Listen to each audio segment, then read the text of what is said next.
Salam, bugün ABC Akademiyanın biologiya sınaq toplusunda 24-cü sınağın suallarına baxacağıq.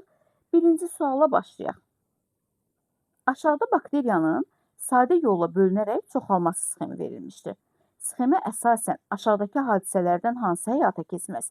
Biz bilirik ki, bakteriyalar nüvəsiz, yəni prokaryot canlılardır və onlarda mitoz və meyoz prosesi baş vermir. Yalnız onlar sadə bölünmə yolu ilə çoxalaraq nəsillərini artırırlar. Bir də nə deyir? Bölünmə və tərlərin əmələ gəlməsi. Qeyd elədiyimiz kimi, bakteriyalarda mitoz-meyoz prosesləri baş vermək üçün bölünmə və tərləri əmələ gəlməz. 2-də karyokinez verilib. Biz bilirik ki, karyokinez nüvənin bölünməsidir. Bakteriyalarda da nüvə olmadığı üçün karyokinez prosesinə də rast gəlinməz. 3. DNT reduplikasiyası. Bakteriyalarda halqa şəkilli DNT var və DNT özünü işləşdirmək, yəni reduplikasiya etmək qabiliyyətinə malik olan bir polinukleotiddir. Deməli, DNT reduplikasiyasına da bakteriyalarda rast gələrik. Fəs sayının artması isə elə şəkildən də göründüyü kimi, bakteriyalar sadə bölünmə yolu ilə çoxalaraq, yəni deyirdik hər 20 ya da 30 dəqiqədən bir bölünərək çoxalaraq fəs sayını artırırlar. Deməli, fəs sayının artması da müşahidə olunur. Hansı həyata keçməz dediyi üçün deyəcəyik 1 və 2, yəni karyokinez və bölünmə və tərlərin əmələ gəlməsi, yəni düzgün cavab olacaq A variantı. İkinci suala baxaq. Balığın hansı rəqəmlə verilən beyin şöbəsi müvazinət və hərəkət koordinasiyasında iştirak edir? Biz bilirik ki, balıqlarda müvazinət və hərəkət koordinasiyasında iştirak edən şöbə beyincikdir və beyincik əsasən uzunsol beynin yanında və yaxud da üzərində yerləşir. Baxırıq ki, uzunsol beyin burada, baxın, 4 rəqəmi ilə göstərilibdir. Beyincik də onun üzərindəki, baxın, bu hissə olacaq ki, 3 rəqəmi ilə verilib. Deməli, düzgün cavab olacaq C variantı. Üçüncü suala baxaq. Şəkildə diploid xromosom dəstinə malik heyvan hüceyrəsinin mitoz bölünməsinin mərhələləri verilmişdir. Hansı rəqəmlə işarələnmiş faza doğru göstərilib? Gəlin bu şəkildə verilən fazaları qeyd edək əvvəlcə. Birincidə fikir verirsinizsə əgər, hər xromatidlərə bölünmə vətərləri birləşir və bölünmə vətərləri vasitəsilə xromatidlər qütblərə tərəf çəkilir. Qütblərə çəkilmə isə baş verir anafaza mərhələsində. Deməli, birinci şəkil anafazanı göstərir. İkinci şəkildə isə heyvan hüceyrəsidir və buğumlanaraq bölünmə baş verib. Nəticədə fikir verirsinizsə 2 hüceyrə yaranıb. Bu isə baş verir telofaza mərhələsində. Deməli, ikinci mərhələ telofazanı göstəribdir. Üçüncü mərhələdə isə xromosomlar ekvatorda düzülərək metafaza lövhəsini əmələ gətiribdir. Və bilirik ki, metafaza lövhəsi mitozun metafaza mərhələsində əmələ gəlir və hər xromosoma hər qütbdən bir vətər teli birləşir. Dördüncü şəkildə isə vətər telləri yaranmağa başlayır və gördüyümüz kimi, baxırsınızsa, sentromerlər qütblərə tərəf çəkilməyə başlayır. Deməli, dördüncü mərhələ olacaq profaza. Beşinci mərhələ isə interfazanı əks elətdirir. İndi cavablara baxaq. A variantında deyir 1 metafaza, bu səhvdir. B-də verilib 2 telofaza, bəli, 2 telofazanı göstərir. Deməli, B düzdür. C, D və Y variantları da həmçinin səhv cavablardır. Dördüncü suala baxaq. Dördüncü sualda deyir ki, aşağıdakı qrafikdə heyvan hüceyrəsinin bölünmədən əvvəl və bölünmə zamanı DNT miqdarının zamandan asılılıq qrafiki verilmişdir. Bölünmədən əvvəl və bölünmə zamanı. Və deyir, qrafiklə bağlı aşağıdakı ifadələrdən hansı doğrudur? Fikir veririksə, T1 zaman aralığında baxın, DNT-nin miqdarı 2-dən artaraq 2x-dən artıb 4x olubdur. Deməli, 2-dən artıb 4 olub. Bu interfaza ola bilər, yəni bölünmədən əvvəlki mərhələ ola bilər. Sonra 2-yə baxaq. T2 zaman aralığında isə DNT-nin miqdarı 4x olaraq elə qalıbdır. T3 zaman aralığında isə DNT-nin miqdarı 4-dən azalıb olub 2. 4-dən azalıb olub 2. Deyir, qrafiklə bağlı aşağıdakı ifadələrdən hansı doğrudur? T1 zaman aralığında DNT-nin reduplikasiyası baş vermişdir. Bəli, T1 zaman aralığında Deyərik ki, interfaza baş veribdir. DNT işləşib deyə bilərik. Deməli, bir ifadəsi düzdür. 2-də deyir, verilən qrafik mitoz bölünməyə aiddir. Bəli, mitoz bölünməyə aid ola bilər. Çünki interfaza mərhələsində DNT işləşir, olur 4. Sonra profaza mərhələsində, metafaza mərhələsində və anafaza mərhələsində isə 4 olaraq qalır. Xatırlayaq, profaza mərhələsində xromosom sayı 2N, DNT miqdarı isə 4C idi. Metafazada da eyni ilə 2N, 4C idi. Anafaza mərhələsində isə 4N, 4C idi. Elə şəkildən də göründüyü kimi 4C olaraq qalıb. Baxın, sabit qalıb. Və üçüncü T3 zaman aralığı isə aiddir telofaza mərhələsinə. Telofaza mərhələsində xromosom və xromatid sayı azalırdı. Yəni, yeni yaranan hüceyrələr arasında onlar bərabər bölünürdü. Yəni, telofazada olacaq 2N, 2C. Baxın, 4C-dən 2C-yə düşür. Deməli, mitoz bölünməyə aid ola bilər. T3 zaman aralığında genetik cəhətdən eyni olan 2 hüceyrə əmələ gəlir. Bəli, mitoz bölünmə zamanı sonda 2 hüceyrə yaranır ki, 2 hüceyrədə də genetik materiallar bərabər paylanır. Yəni, onlar genetik cəhətdən eyni olur.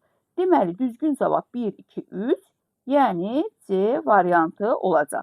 5-ci suala baxaq. Diploid xromosom dəstinə malik canlının mitoz bölünməyə aid bir mərhələsi verilmişdir. Bu mərhələ ilə əlaqəli hansı fikirlər doğrudur?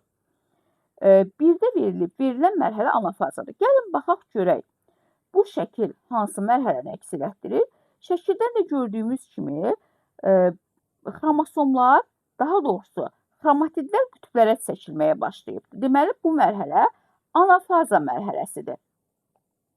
Və deyirdik ki, bu mərhələdə, mitoz bölünmənin anafaza mərhələsində qütblərə çəkilən xromatidlər sərbəst xromosom hesab olunurdu. Anafaza mərhələsinə aid ifadəsi deməli düz olacaq. Bir düzgün ifadədir. 2-də deyir ki, profaza mərhələsindəki xromosom sayı 8-dir. Bunun üçün baxaq görək. Biz bilirik, anafaza mərhələsində xromosom sayı bərabərdir 4-nə. 4-in xromosom 4C xromatid və DNT miqdarını göstərirdi. Burada isə saysaq xromosomları 1, 2, 3, 4, 5, 6, 7, 8.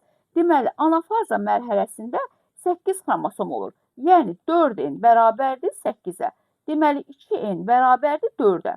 Profaza mərhələsində də xromosom sayı 2N olduğu üçün, deməli, 2N bərabər olmalıydı neçəyə?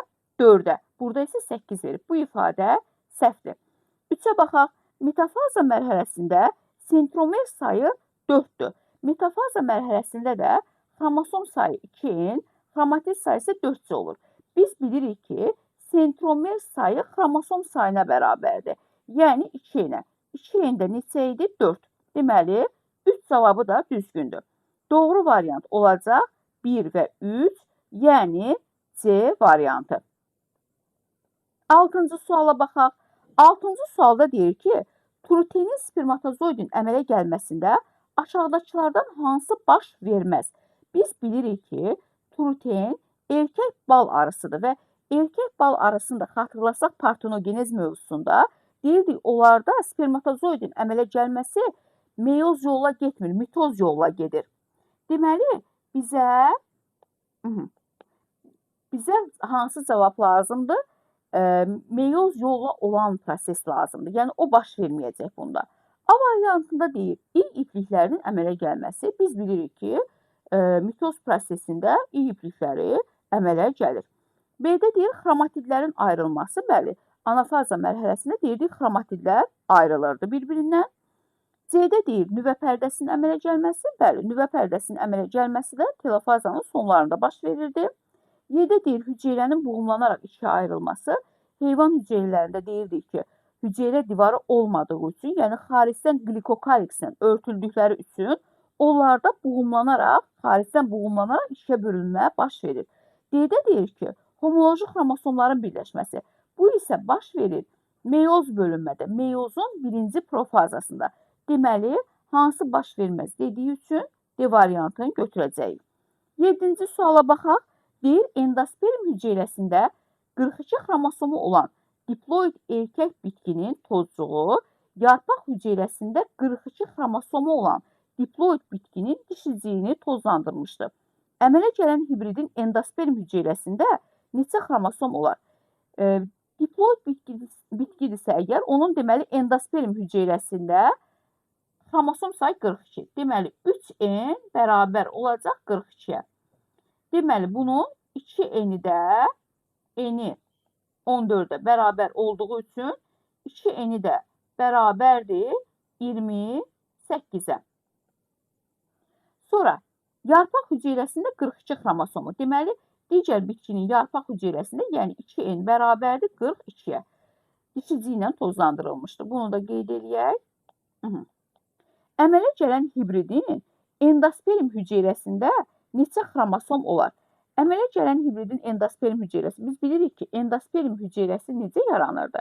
Endosperm hüceyrəsi mərkəzi hüceyrə ilə spermin birləşməsindən əmələ gəlirdi. Deməli, qeyd eləyək bunu, mərkəzi hüceyrə olacaq 2n, yəni 42. Sperm hüceyrəsi isə bərabər olacaq 14-ə. 42 ilə 14-ü toplayarıq, biz alarıq endospermi. Deməli, 2n, n, endospermdə 3n. Düzgün cavab olacaq A variantı, yəni 56. 8-ci suala baxaq. Zülal molekulunda 123 ədəd amin turşusu olarsa, bu molekulun tərkibindəki amin turşusu qalıqlarının radikalsız hissələrində karbon və oksigen atomları arasında cəmi neçə rabitə olar? Biz amin turşunun formulunu yazaq. Zəncirin əvvəlində olanda, deməli, qeyd edirik. H2N, CH, yəni amin qrupu CH, radikalı qeyd eləməsək də olar. Baxın, bu radikal olan hissə COOH. Zəncirin ortasında gələndə yenə NH2, CH, burada R2 kimi qeyd eləyək və N-say da qeyd eləyək, COOH. Zəncirin sonunda isə yenə NH2, CH, R, COOH kimi qeyd edirik. Biz bilirik ki, zülal molekulu yaranarkən zəncirin əvvəlində gələn amin turşudan OH, digərindən ondan sonra gələn H, yəni su molekulu çıxırdı. Eyni ilə zəncirin ortasında gələnlər, baxın OH, digər tərəfdən də H çıxırdı. Zəncirin sonunda gələn isə yalnızca H-ı çıxardırdı. Baxırsınız, hidrogeni çıxardırdı. Deməli, bu hissələri əgər silsək, bu hissələri,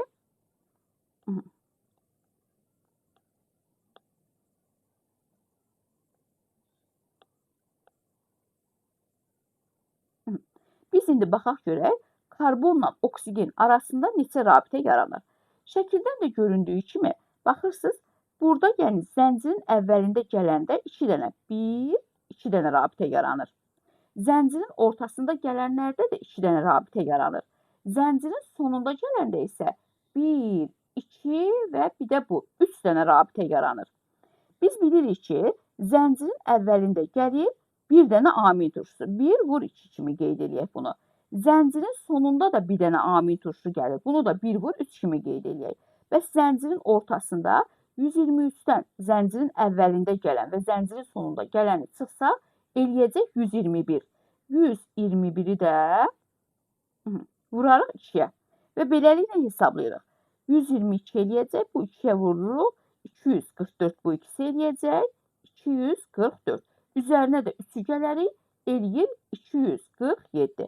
Yəni, düzgün cavab olacaq A variantı. Keçək 9-cu suala baxaq. 9-cu sualda deyilir. Yanlış fikri seçin. İnsanın gövdə skeleti. A-da deyir, kəllə qutusuna aid sümüklə birləşmə əmələ gətirə bilər. Gəlin baxaq görək, gövdə skeletinə hansı sümüklər aid idi? Bura aid idi onurğa sütunu, döş sümüyü, bir də qabırğalar.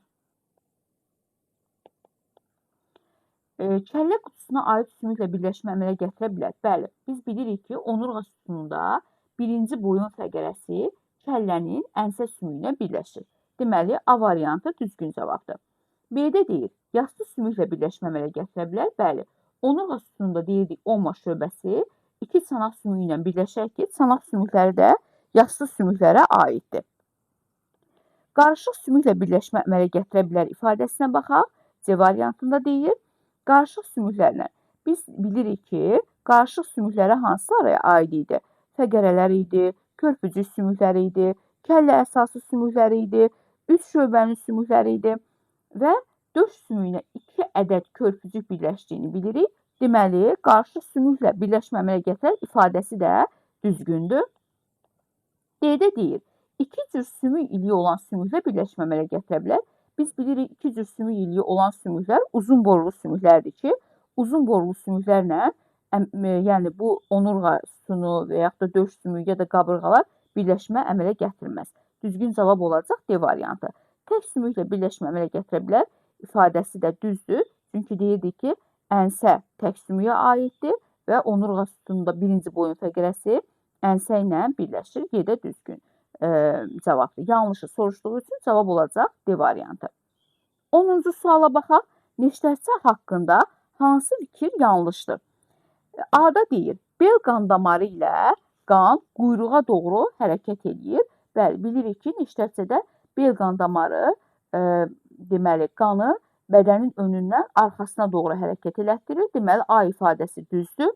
B-də deyir, mayalanması daxildə gedir. Amma biz bilirik ki, neştərçədə mayalanma su mühitində gedir. Yəni, bu xarici mayalanmaya aiddir. Elə cavab olar B variantı. Cüt üzgəçləri olmur ifadəsi də düzdür. Çünki onun yalnız tək üzgəçləri olur ki, burada aid idi bel, quyruq, quyruqaltı, yəni anal üzgəc. Xüsusi hiss orqanları olmur ifadəsi də düzdür. Sinir borusunun ön ucunda qoxu çökəkliyi yerləşir ifadəsi də düzdür. Deməli, düzgün olan cavab olacaq bu variantda, bu testdə B variantı. 11-ci suala baxaq. 11-ci sualda deyilir. Xromosom düzülüşü aşağıdakı sxemdə verilən hüceyrələrin hansında xromosom sayı anormallığına yol açan mutasiya baş vermişdir? Aha, gəlin sual variantlara baxaq. A variantında fikir verirsinizsə əgər, hər xromosomdan əgər düşünsək ki, bu şərti işarələrin hər biri bir xromosomdur, hər xromosomdan bir ədəddir. Deməli, haploid xromosom dəstinə malik hüceyrədəki xromosom sayları ola bilər. Deməli, A düzgün cavabdır. B-yə baxaq. B-də isə fikir verirsinizsə, hər iki xromosomdan bir bundan təkdir, bir ədəddir. Amma bu iki xromosom isə, baxın, cütdür. Deməli, burada anormallıq var ki, bu da mutasiya nəticəsində yaranmışdır. Deməli, düzgün cavab B olacaq. Yenə C variantına baxaq. C variantında da həmçinin 4 fərqli işarə var, şərti işarə. Hərəsi bir xromosomu bildirsə, bu da elə haploid xromosom dəstinə malik hüceyrənin formulu, quruluşu ola bilər. C-də düzgün cavabdır. Həmçinin D-də də eyni ilə C-dəki kimi 4 fərqli hüceyrə xromosom verilibdir və bunların da hərəsi belə deyək, bir ədəd olduğu üçün bu da haploid xromosom dəstini göstərər. Y-də isə hər xromosomdan baxın cüt formasında 2 ədəd verilib. Bu da diploid xromosom dəstinə malik hüceyrəni göstərə bilər. Yəni, Y-də düzgün cavabdır. Deməli, hansında mutasiya baş verib, cavab olacaq B variantı. 12-ci suala baxaq. Meyoz bölünməyə aid olan X və Y mərhələlərində aşağıdakı proseslərdən hansı ortaq olaraq həyata keçməz? Aha, baxaq. 2N-dən N əmələ gəlib. Deməli, bu X birinci meyoz prosesini göstərir. Sonra bu 2 hüceyrə 4 hüceyrə çevrilibdir. 4 hüceyrə yaranıb ondan. Bu da ikinci meyozu göstərər. Hansı, yəni hər ikisi üçün ortaq deyil? Aha, A variantına baxaq, Krassingover. Biz bilirik ki, Krassingover prosesi yalnızca meyoz 1-də baş verir. Meyoz 1-in profaza mərhələsində elə düzgün cavab olacaq A variantı. Bölünmə vətərinin qısalmasıdır. Stokinez, yəni sitoplazmanın bölünməsidir. Karyokinez, yəni nüvənin bölünməsidir. Bunlar hamısı, həmçinin hüceyrə sayının artması da şəkildən də gördüyümüz kimi hər iki mərhələdə, yəni həm meyoz 1-də, həm də meyoz 2-də baş verir. Amma Krassingover yalnız meyoz 1-in profazasında baş verir. Ona görə düzgün cavab olacaq A variantı. 13-cü suala baxaq. Təkamül prosesində növlərin dəyişməsini şəkildə göstərilmiş qaydada izah edən alim hansı variantda düzgün verilib? Biz bilirik ki, zürafə misalı ilə bağlı bizdə vəsiyyətlərimizdə, kitablarımızda da bir Darwinin fikirləri əks olunub, bir də Lamarckın. Darwin deyirdi ki, o həmin şəraitə uyğunlaşmayan, yəni belə deyək də, o ağacdan yarpağı götürə bilməyən, yəni o yarpaqla qidalana bilməyən zürafələr sıradan çıxırdı, məhv olurdu. Amma Lamarck deyirdi ki, zürafədə məşq etmə var və məşq etmə nəticəsində, baxın, şəkildə də o əks olunub. Bir müddətdən sonra zürafənin boynu uzanır və o ağacdan yarpağı yeməyə başlayır. Deməli, bu Lamarck'ın ideyasıdır. Cavab olacaq D variantı. 14-cü suala baxaq. Nisbi sakitlik halında 60 tənəffüs hərəkəti etmişdi bir insan. Bu müddət ərzində atmosferdən onun ağciyərlərinə neçə litr oksigen daxil olmuşdu? Aha, biz bilirik ki, insan bir dəqiqədə 16 tənəffüs hərəkət edir. Aha, bir dəqiqədə 16 tənəffüs hərəkət edir. Bəs yaxşı, 60 tənəffüs hərəkətini neçə dəqiqədə yerinə yetirər? Buradan tapırıq ki, deməli, 60-ı bölürük 16-ya, cavab eləyəcək 3,75 dəqiqə. Sonra bizə deyir ki, onun ağciyərlərinə neçə litr oksigen daxil olmuşdur? Biz bilirik ki, bir tənəffüs hərəkəti zamanı ağciyərlərimizdə daxil olan oksigen, atmosfer oksigenin 21%-dir. Yəni, əgər, yenə baxın, burada nisbi sakitlik halında deyir. Deməli, 500 milli havanın 21%. Bu da eləyəcək 105 milli. Aha, bunu qeyd eləyək. Bu, bir tənəffüs hərəkəti zamanı ağciyərlərə daxil olan oksigenin miqdarıdır. Bizdən isə bu müddət ərzində, yəni 3,75 dəqiqədə baş verən tənəffüs hərəkətlərini soruşur. Bunun, belə deyək, mən asan üsul olaraq həmişə yadımda nəyi saxlamışam? Deyirəm, bir tənəffüs hərəkəti, bir dəqiqədə daha doğrusu 16 tənəffüs hərəkəti baş verirsə, bəs bir tənəffüs hərəkəti neçə dəqiqədə olar? Bunu elə 1 bölünsün 16 dəqiqə kimi yadımda saxlamışam. Siz həmçinin ya belə yadınızda saxlaya bilərsiniz, ya da deyərsiniz ki, 1 bölünsün 16 dəqiqə 0,10.625 dəqiqə eləyir, ya da çevirəndə bu elə eləyir 3,75 saniyə. Belə saniyə ilə də hesablaya bilərsiniz. Mən elə qeyd edirəm, bir tənəffüs hərəkətində, yəni 1 bölünsün 16 dəqiqədə, əgər ağciyərlərə sakit halda 105 milli oksigen daxil olursa, onda bizə verilən dəqiqə, yəni 3,75 dəqiqədə nə qədər oksigen daxil olar? X. Buradan da X bərabərdir. 3,75-i vururuq 105-ə. Bölürük 1,16-da 1-ə. Yəni, böləndə də bilirik ki, onun tərsinə vurulur. Vur 16. Cavab eləyəcək 6300 milli. Bizdən cavabı millilitr eləyir. Amma bizdən cavabı litrlə soruşur. Deməli, 6300 millilitrdə litrə çevirəndə 1000-ə bölürük. Bu da eləyəcək 6,3 litr. Düzgün cavab olacaq A variantı. Keçək 15-ci suala baxaq. Hansı rəqəmlə verilən hissədə əsas, daha doğrusu səs dalğaları sinir impulsuna çevrilir? Biz bilirik ki, qıcıqları, yəni bu dalğa formasında da ola bilər, qaz formasında da ola bilər. O qıcıqları sinir impulsuna çevirən reseptorlardır. Və şəkildə əks olunub qulağın şəkli, yəni qulaq əks olunub şəkildə və biz bilirik ki, eşitmə reseptorları daxili qulaqda ilbizin üzərində yerləşir. Deməli, ilbiz də burada göstərilib 4 rəqəmi ilə baxın. Aha, düzgün cavab olacaq D variantı. 16-cı suala baxaq. Yanlış mülahizəni müəyyən edin.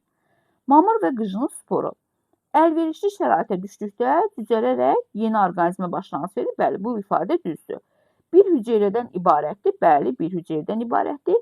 Qeyri-cinsi çoxalma zamanı əmələ gəlir. Düz ifadədir. Qalın qılafla örtülmüşdür. Düzdür. Ziqotun bölünməsindən əmələ gəlir ifadəsi isə səhv ifadədir. Deməli, cavab olacaq Y variantı. 17-ci suala baxaq. Nöqtələrin yerinə yazmaq olmaz. Çoxhüceyrəli yosunların nümayəndələri vardır. Baxaq, rizoidlərə malik nümayəndələri vardır. Bəli, düzdür. Bizdən olmazı soruşur. Məsələn, laminariyada rizoidlər var yetkin formada. B. Dənizlərdə yaşayan nümayəndələri. Bəli, dənizdə yaşayan nümayəndələri də var. C-də deyir, xromatoforsuz hüceyrəyə malik nümayəndələri. Bəli, məsələn, ulotriksi deyə bilərik ki, ulotriksə deyildiyi substrata yapışan hüceyrəsində xromatofor olmur. Yəni, onda nüvə də yox idi, çoxalma qabiliyyəti də yox idi. Bu da düzgün ifadədir. Vegetativ orqanları olan, amma bu ifadə səhvdir. Çünki biz bilirik ki, çox hüceyrəli olsa da yosunlarda orqan və toxuma yoxdur. Hüceyrələrində xlorofillə yanaşı göy və qırmızı pigmentləri olan, bəli, biz bilirik ki, deməli, qırmızı yosunlarda xlorofillə yanaşı göy və qırmızı pigmentlər də var. Düzgün cavab olacaq D variantı. 18-ci suala baxaq. Cədvələ əsasən X canlısının verilən canlılarla hansı sistematik vahiddə birləşdiyi tünd rənglə verilmişdir? Aha, mavi rənglə göstərilib. Verilən məlumatlara əsasən X verilən canlılardan hansı ola bilər? Baxaq, böyüyə baxaq. Birinci böyük, belə deyək, sistematik vahidə baxaq. Tipdir burada. Çöl göyərçini ilə tipdə birləşib. Deməli, bu xordalının nümayəndəsidir. Yəni, xordallar tipinə aiddir. Sonra sinif olaraq Balkan proteini ilə bir sinifdə birləşib. Deməli, bu suda quruda yaşayanlar, yəni amfiblər sinifinə aiddir. Göl qurbağası dəstəsi ilə də eyni dəstəyə aiddir. Biz bilirik ki, göl qurbağası aiddir quyruqsuzlar dəstəsinə. Bu da quyruqsuzların nümayəndəsidir. Quyruqsuzlar da bilirik, çil salmandıra quyruqludur, çayxanası ümumiyyətlə balıqdır, çoramal sürünəndir, adi triton yenə quyruqludur, amma Qafqaz xatsızası quyruqsuzlara aiddir. Deməli, düzgün cavab olacaq E variantı. Keçək 19-cu suala baxaq.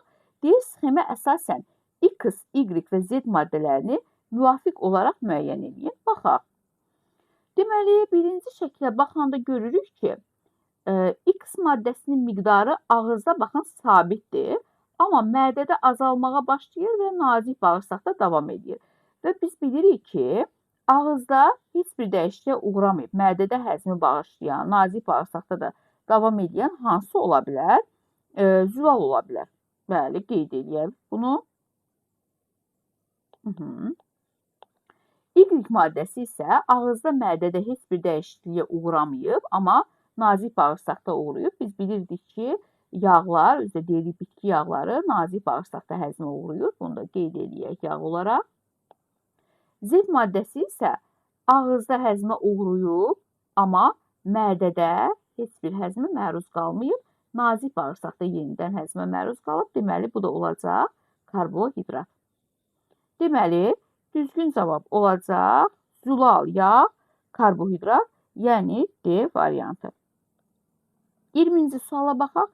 2 saat ərzində müəyyən qədər bakteriya əlverişli şəraitdə maksimum sürətlə deməli, bölünmüşdür. Maksimum sürətlə, deməli, hər 20 dəqiqədən bir bölünüb. Aha.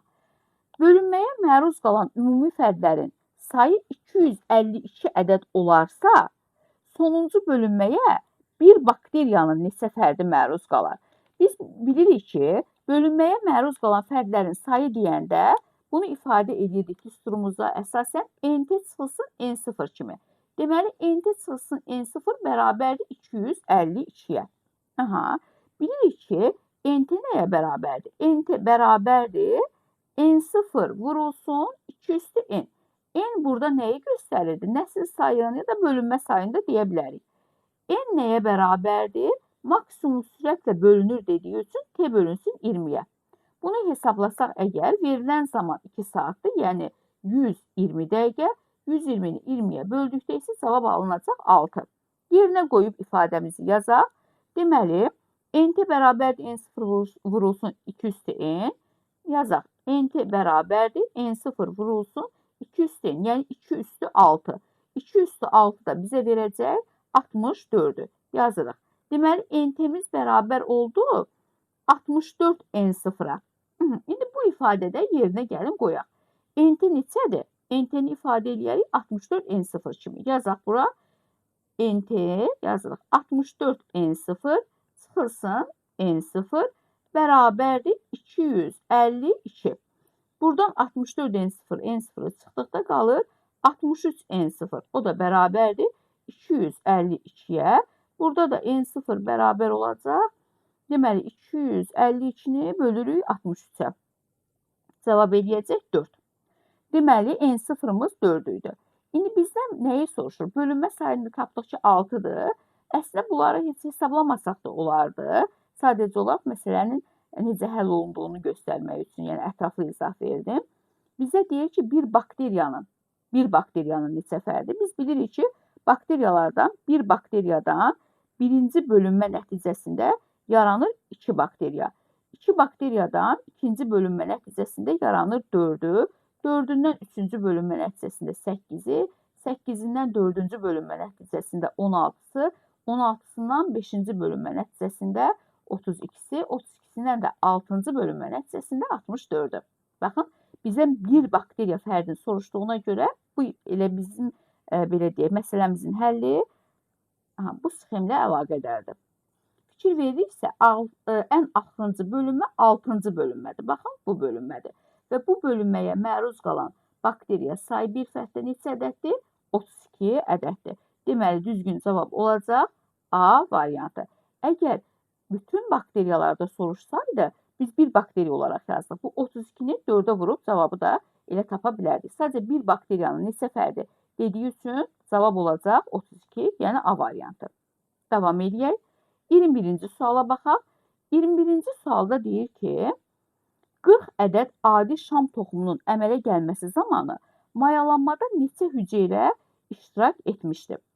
Biz bilirik ki, şam çılpaq toxumlara aiddir və çılpaq toxumlarda mayalanmada iştirak edir bir dənə yumurta hüceyrə, bir dənə də sperm hüceyrəsi. Yəni, cəmi 2 hüceyrə iştirak edir mayalanmada.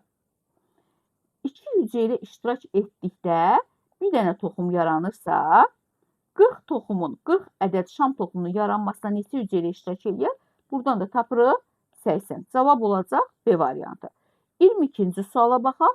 Yaşıl quş mamırının udduğu su ilə birlikdə çəkisi 15 kiloqram olmuşdur. Mamırın quru kütləsini tapın. Biz bilirdik ki, yaşıl quş mamırı öz çəkisindən 4 dəfə çox su udur. Əgər yaşıl quş mamırının öz çəkisini x götürsək, öz çəkisindən 4 dəfə çox su udduğu üçün suyun miqdarını da götürərik 4x. Baxın, bu suyun miqdarıdır. Və cəmi eləyib öz çəkisi, suyun miqdarı cəmi eləyib 15 kiloqram. Hesablayaq, 5x bərabərdir 15-ə, buradan da x bərabər olacaq 3-ə. Bizdən də nəyi soruşur? Öz kütləsini, yəni quru kütləni soruşduğuna görə cavab olacaq 3, yəni C variantı. 23-cü suala baxaq.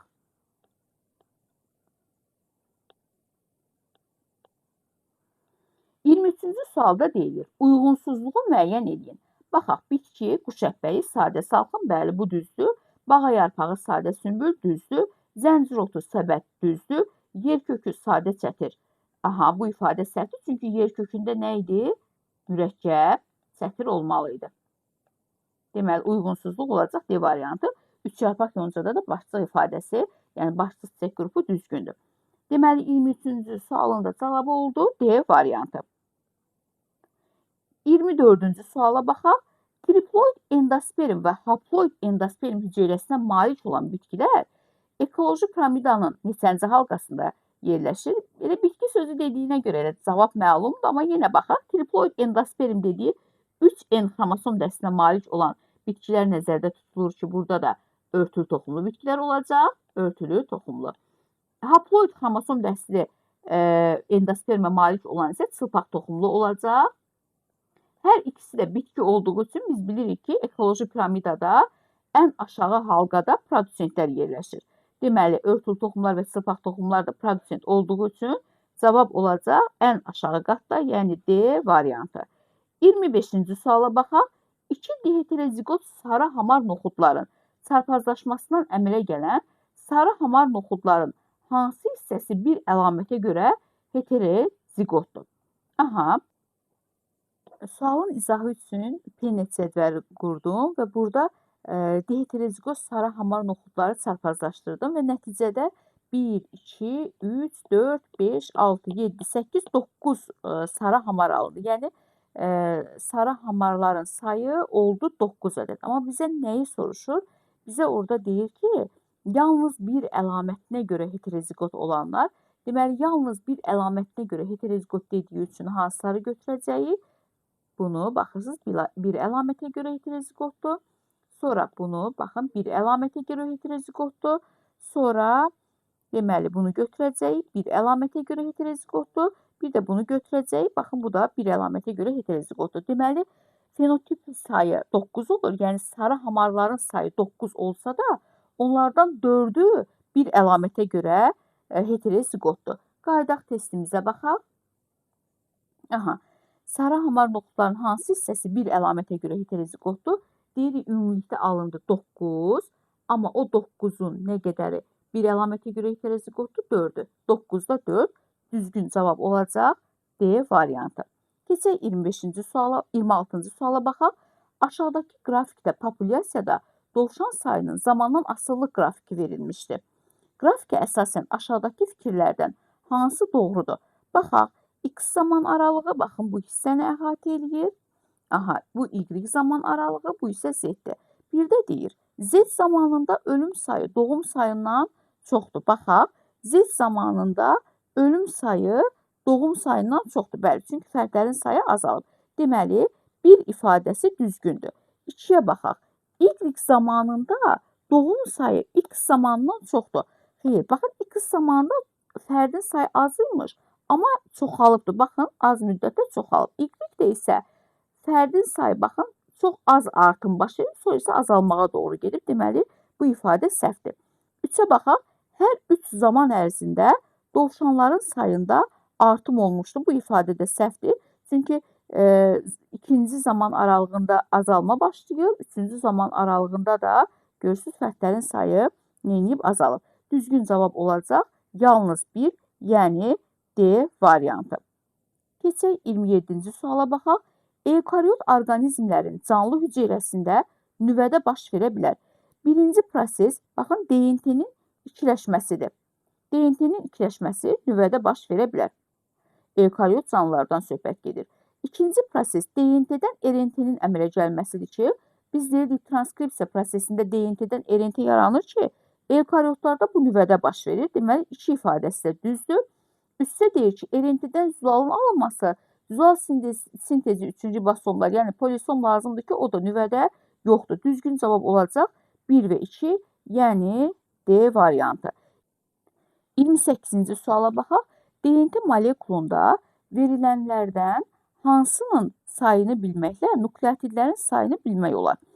Xatırlayaq DNT-nin formulunu. Bilirik ki, DNT nukleotidlərdən təşkil olunub, yəni polinukleotiddir. Bir nukleotidin quruluşuna baxaq. Azot əsasından ibarətdir. 5 karbonlu karbohidrat, yəni pentoza, onun da pentozası nə idi? Dezoksiribozadan ibarətdir. Bir də fosfat turşusu qalığından ibarətdir. Azot əsasının sayı isə DNT-də 4 növ olur. 4 növ azot əsası hansı idi? Adenin idi, timin idi, sitozin idi, guanin idi. Yəni, onların miqdarı DNT molekulundan asılı olaraq dəyişir. Və adeninlə timin arasında 2 qat, sitozinlə guanin arasında isə 3 qat hidrogen rabitəsi var idi. A variantında deyil, hidrogen rabitələrinin bu düzgün deyil. Çünki biz hidrogen rabitələrinin sayını bilməklə DNT-də nukleotid sayını müəyyən edə bilməyəcəyik. Adenin nukleotidlərinin sayını bilməklə də bu mümkün deyil. Sitozinin sayını bilməklə də mümkün deyil. Guanin nukleotidlərinin miqdarını bilməklə də mümkün deyil. Amma hər nukleotiddə bir dənə dezoksiriboza olduğu üçün biz dezoksiribozaların sayını bilməklə elə nukleotidin də sayını bilmiş oluruq. Yəni, düzgün cavab olacaq D variantı. 29-cu suala baxaq. Hipofiz vəzisinin hipofunksiyasına, yəni normadan az ifraz olunması zamanı meydana çıxan xəstəliyi soruşur. Biz bunu bilirik ki, hipofiz vəzinin hipofunksiyası zamanı meydana çıxan xəstəlik uşaqlarda dedik nədir? Sırtdan boyluluqdur. 30-cu suala baxaq. Somatik hüceyrənin bölünməsi zamanı hüceyrə mərkəzləri kütüblərə çəkilir. Nüvə qlafı əriyir, xromosomlar sitoplazmada sərbəst yerləşir. Deməli, bu proses nəyi göstərir? Bu proses profaza mərhələsini göstərir. Aha, verilən proseslər hansı fazada baş verə bilər? Mitozun metafazası düzgün deyil, meyozun anafazası düzgün deyil, meyozun birinci profazası deyil. Amma söhbət nədən gedir? Somatik hüceyrədən. Deməli, meyoz prosesi somatik hüceyrədə deyilik baş vermir. C variantı da səhvdir. D-də deyil mitozun profazası, bəli, D düzgün cavabdır. Mitozun anafazası da düzgün deyil. Deməli, cavab olacaq D variantı. 31-ci suala baxaq. Verilən ifadələrdən hansı doğrudur? Sol ağciyər 3, sağ ağciyər 2 paydan tərsinə. Sol ağciyər 2, sağ ağciyər 3 paydan ibarətdir. Deməli, bu ifadə səhvdir. B variantına baxaq. Bronxlarda qazlar mübadiləsisi həyata keçirir. Qazlar mübadiləsisi alveollarla kapillyarlar arasında baş verir. C-də deyir, ağciyərlərin üzərini örtən epiteli toxumasından əmələ gəlmiş ağciyər plevrası, ağciyərlərin üzərini epitel toxumasından əmələ gəlmiş ağciyər plevrası örtür. Biz bilirik ki, ağciyər plevrası epitel toxumasından yox, birləşdirici toxumadan yaranır. Bu da səhv cavabdır. D variantına baxaq.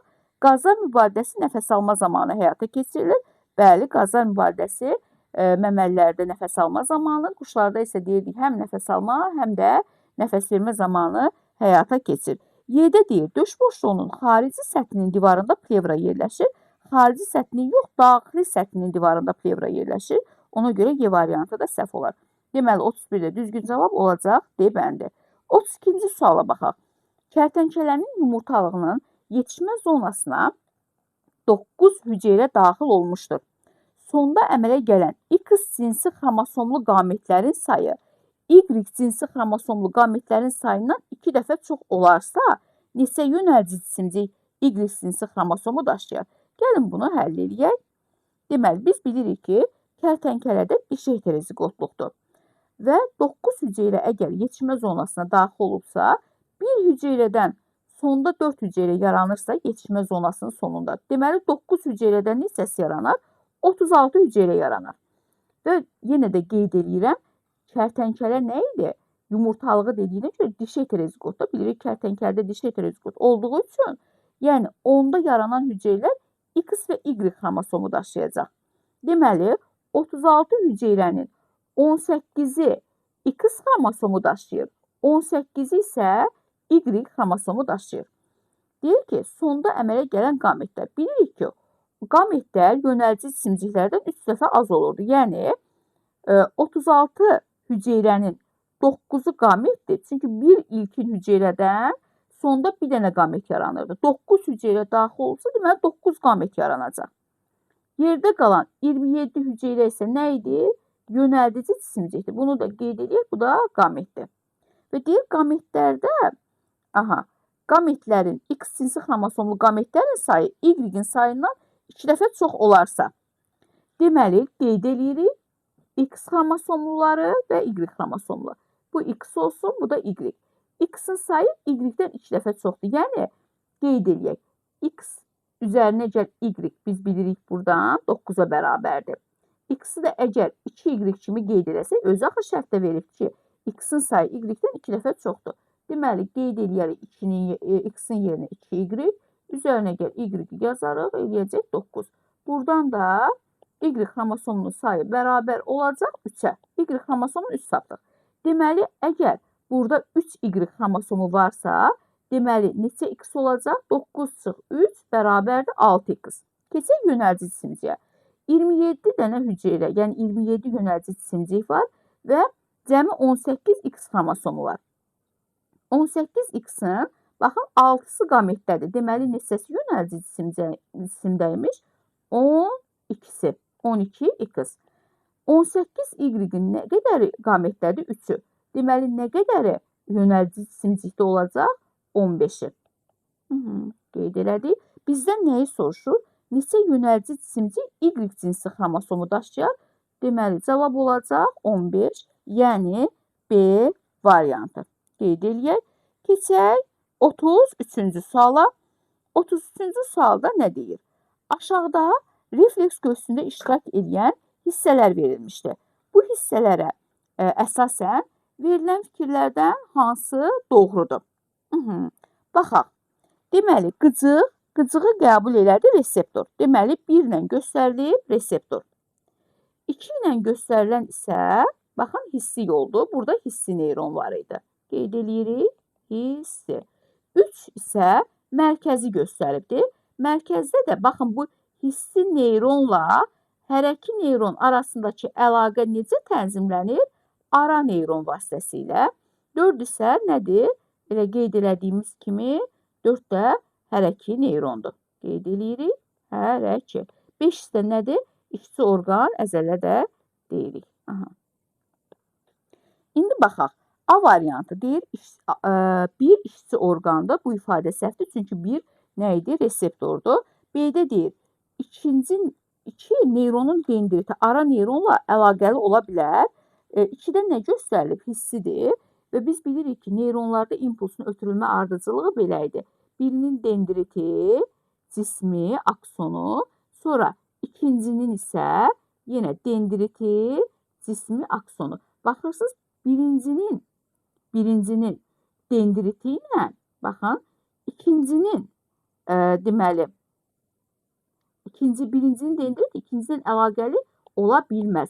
Birincinin aksonu ikinci ilə əlaqəli olar. Yəni, hissinin aksonu aranın dendriti ilə əlaqəli olar. Deməli, B ifadəsi də səhvdir. C variantına baxaq. 4-cü neyronun cismi boz maddənin əmələ gəlməsində iştirak edir. 4-cü neyron nədir? Hərəki neyrondur və biz bilirik ki, hissi və hərəki neyronun cismi dendriti, ara neyronun da cismi dendriti və aksonu boz maddənin əmələ gəlməsində iştirak edir. Deməli, C variantı düzdür. D-də deyir, 3-cü neyron periferik hissədə ola bilər, 3-cü neyron ara neyronda o periferik hissədə ola bilməz. Y-də deyir ki, 5-ci hissə qıcıqları qəbul edən, xeyr, 5-ci hissə işçi orqan. 34-cü suala baxaq. Aşağıdakı qrafikdə müəyyən zaman ərzində bir hüceyrədən mitoz bölünmələrlə əmələ gələn hüceyrələrin sayı verilmişdir. Bunu daha bəsit yolla həll edə bilərik ki, sonda əmələ gələn hüceyrə sayı 12-dir, başlanğıc hüceyrə 1-dir. Bizdən nəyi soruşur? Neçə hüceyrə mitoz yola bölünüb? 12-dən 1-in çıxıb 11 yaza bilərik. Amma məsələnin tam həllinə baxaq. Bir başlanğıc hüceyrədən, baxın, T1 zaman aralığına, 0 T1 zaman aralığında, baxın, birindən yaranıb ikisi. Deməli, bu biri bölünüb ki, 2 hüceyrə yaranıb. T1, T2 zaman aralığında bölünmə baş verməyib. Deməli, bu olsun 0 T1 aralığı, T2-də bölünmə baş verməyib. T2, T3 zaman aralığında isə, baxırsınız, hüceyrələrin sayı olub 3 ədəd. 3 ədəd olubsa, deməli, bunlardan yalnız biri mitoz yolla bölünüb, digəri olduğu kimi digər mərhələyə keçibdir. Bu olsun T2, 3 zaman aralığı. T3-ü qeyd edək. T4-də isə hüceyrələrin sayı olubdur 6 ədəd. Deməli, bu hüceyrələrin hər biri mitoz yolla bölünüb ki, 6 hüceyrə yaranıb. Bunu da qeyd edirik T4-də. T5 zaman aralığında isə hüceyrələrin sayı olub 12 ədəd. Deməli, 6 hüceyrənin hər biri mitoz yolla bölünüb ki, əmələ gəlib 12 hüceyrə. Bunu da qeyd edirik T5. İndi deyir ki, 0 T5 aralığında neçə mitoz bölünmə baş verib? Qeyd eləyək bunları. Baxırsınızsa, deməli, bir bu hüceyrə bölünübdür. Sonra neçə hüceyrə mitoz yolla bölünüb deyir. Bir bu hüceyrə bölünüb, bu hüceyrə bölünüb 2, 3, 4, 5, 6, 7, 8, 9, 10, 11. Deməli, düzgün cavabımız olacaq 11. B bəndi. Keçək digər suala, 35-ci suala baxaq. 35-ci sualda deyir ki, qrafikdə verilən asılılıqlardan hansı mitoz və meyoz bölünmə üçün ortaqdır? Birdə hüceyrə sayının zamandan asılılıq qrafiki verilir və gördüyümüz kimi artır. Bəli, mitoz bölünmə nəticəsində bir hüceyrədən sonda 2 hüceyrə, meyoz bölünmə nəticəsində isə bir hüceyrədən sonda 4 hüceyrə yaranır. Deməli, hüceyrə sayı artır. Sonra DNT-nin miqdarı, baxın 2x, 4x, sonra x-a düşüb, deməli, bu meyoza aiddir. Hüceyrənin həcminin artması göstərilir. Biz deyirdik ki, mitoz bölünmə nəticəsində əmələ gələn hüceyrələr ana hüceyrə ilə eyni olur. Meyozda isə xromosom sayı, xromatit sayı azalırdı, yəni yarıya düşürdü. Bu heç birinə deməli aid olmayacaq, ortaq xüsusiyyət sayılmayacaq. Hüceyrədə gen sayında da baxırsınızsa yenə A-da başlayıb 2A olub. Bu da ikisi üçün ortaq xüsusiyyət sayılmaz. Hansı oldu? Yalnız bir, deməli düzgün cavab olacaq C variantı. 36-cı suala baxaq. Bir kartof yumrusundan, yəni bir bitkidə olan 3 fərqli gözcükdən fərqli mühitlərdə X, Y və Z bitkiləri alınmışdı. Fərqli mühitlərdə birindən deməli X, Y və Z bitkiləri alınmışdı. Kartof yumrusu göstərilibdir. X bitkisinə baxırıq ki, onda inkişaf gedib, Y-də X-dən də yaxşı inkişaf gedibdir. Yəni onun üçün daha əlverişli şərait olub. Z-də isə inkişaf tam getməyib. Amma belə deyək, bunların genotipi dəyişmir. Bu modifikasiya dəyişkənliyinə misaldır ki, deyildi ki, fenotip dəyişir, amma genotip dəyişmir. Baxaq doğru cavablara. Deməli, birdə deyir ki, X bitkisinin yetişdiyi mühit Z bitkisinin yetişdiyi mühitdən əlverişlidir. Bəli, fikir verirsinizsə, X bitkisi Z-də nisbətən daha yaxşı inkişaf edib. Deməli, bir ifadəsi düzdür. 2-də deyir ki, X, Y və Z bitkilərində əmələ gələn spermlərin genotipi mütləq eynidir. Mütləq eyni olmaya da bilər. Yəni, fərqli genotipdə spermlər də yarada bilər. 2 ifadəsi düzgün deyil. 3-də deyir ki, Y bitkisinin genotipi digər bitkilərin genotipindən fərqli olaraq düşdüyü mühit şəraitinə daha çox uyğunlaşır. Bayaq da dediyimiz kimi, bunların genotipləri üçündə də eynidir. Mühit şəraitinə uyğunlaşan isə, yəni dəyişikliyə daha yaxşı uyğunlaşanlarda da fenotip dəyişikliyi meydana gəlir. Yəni, uyğunlaşanlarda fenotipcə üstünlük olur. Deməli, 3 ifadəsi də düzgün deyil. 4-də deyir ki, X və Z bitkilərinin somatik hüceyrələrinin genotipi eynidir. Bəli, bu 3 bitkinin ilə genotipləri eyni olar. X-lə Z-in də təbii ki, eynidir. Deməli, düzgün cavab olacaq 1-4, yəni A variantı. 37-ci sualda deyir, mitozun hansı mərhələsində xromosomlar yalnız 2 xromatidli olar? Qeyd edək. Profaza mərhələsində xromosom sayı 2, xromatid sayı 4C olur. Deməli, bu uyğun gəlir. Metafaza mərhələsində yenə 2N 4C olur, yəni 2 xromatidli olur, düzdür. Telofaza mərhələsində 2N 2C olur, 1 xromatidlidir, bu düz gəlmir. Anafaza mərhələsində 4N 4C olur ki, bu da uyğun gəlmir. Deməli, düzgün cavab olacaq 1 və 2, daha doğrusu 1 və 3, yəni C variantı. 38-ci suala baxaq. Çoxalma mərhələsinə daxil olan böyük A, kiçik A, böyük B, kiçik B genotipli ilkin cinsi hüceyrə 3 dəfə mitoz bölünmə keçirmişdir.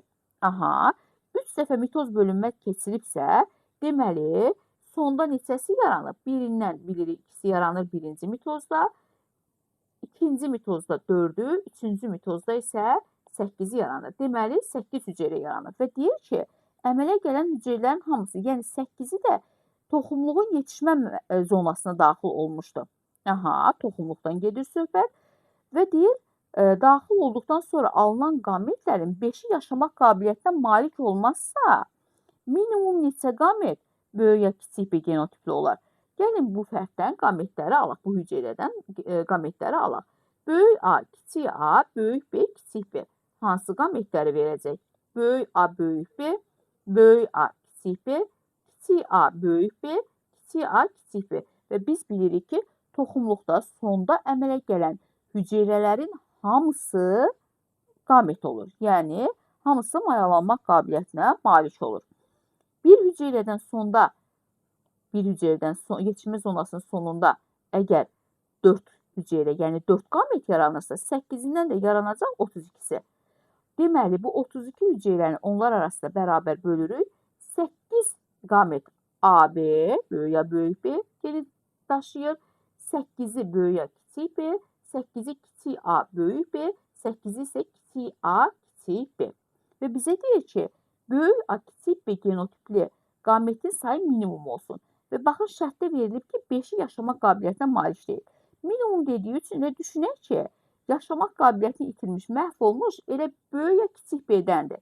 Yəni, 8-dən bu məhv olmuşları çıxsa, qalacaq 3 ədəd. Maksimum desəydi, deməli, bunlardan məhv olan olmayıbdır. Elə 8-i də sağ qalıb deyərdik. Amma minimum dediyi üçün məhv olanları da böyük ya kiçik B-dən götürürük. Cavab eləyəcək C variantı, yəni 3.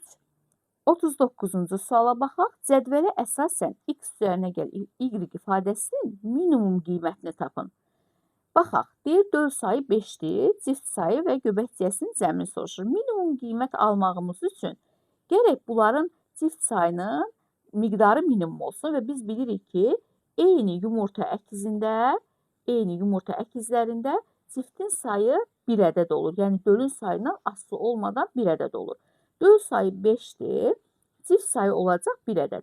Göbək ciyəsi sayı isə dölün sayından asılı olaraq dəyişir. Yəni, hər bir dölün öz göbəkçəsi olur. Bunu da götürərik. 5 ədəd. Bizə x üzərinə gəl y ifadəsini soruşur. X üzərinə gəl y eləyəcək 5, üzərinə gəl 1, yəni 6C variantı. 40-cı suala baxaq. 3 fərqli iki cinsli çiçək verilmişdir. Aha, A çiçəyinə baxsaq, görərik ki, onda deməli dişicik erkəkcikdən aşağıda yerləşir. B-də isə erkəkcik dişicikdən yuxarıda yerləşir, C-də bərabər yerləşir. Bizdən nəyi soruşur? Deyir ki, bu çiçəklərdən əmələ gələn toxumların genetik müxtəlifliyini azdan çoxa doğru düzün. Aha, baxaq indi. Deməli, biz bilirik ki, öz-özünə tozlanan bitkilərdə erkəkcik dişicikdən yuxarıda yerləşir. Deməli, B öz-özünə tozlanana aid. Yəni, bunda ən çox baş verən öz-özünə tozlanma olur. A-da isə küləklə tozlanmaya aiddir. Görürsünüz, dişicik ağızcığı yuxarıda yerləşir ki, bu da bir uyğunlaşmadır.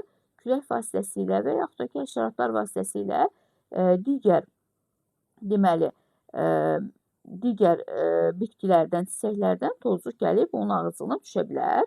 Bunu da qeyd edirik. C-də isə bərabər yerləşib. Bu bərabər yerləşmədə də öz-özünə tozlanma da baş verə bilər. Küləklə də, yəni çarpaz da baş verə bilər. Amma indi bizdən genetik müxtəlifliyi soruşduğuna görə, yəni çox olduğunu deyərik ki, A-da daha çox olar. Çünki A hansı uyğunlaşmadır, hansı çox tozlanmadır?